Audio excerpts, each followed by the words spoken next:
The White House is directing federal agencies to draft mass layoff plans if there is a shutdown. An Office of Management and Budget memo tells agencies to consider reductions in force notices, or they're called a reduction in force notice, for programs whose funding would lapse next week and that are, quote, not consistent with the president's priorities. CBS News congressional reporter Taurean Small joins us now from Capitol Hill. Taurean, good morning.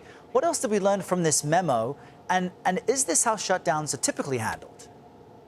Well, Errol, I'll start with what else this memo tells us. This reduction in force notices would be in addition to furloughs, which is typical during a government shutdown. Staff deemed non-essential would essentially be either forced to stay home or work without pay.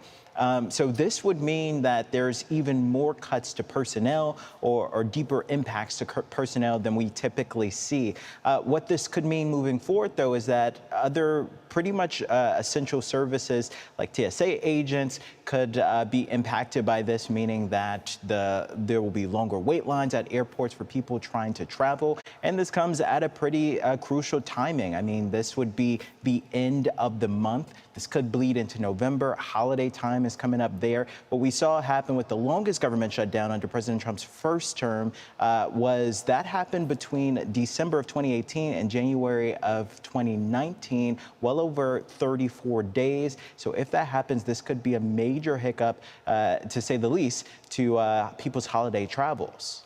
And how are Democratic leaders responding to this? Because the administration is also hiring back hundreds of government employees cut under DOGE. Right. So Democrats are saying that they're not going to be swayed by what they see as an intimidation attempt. We saw not just majority or minority leader Schumer come out and say that, he's not going to sway his membership to cave to this demand. Like we see on the screen there, he's calling it an intimidation.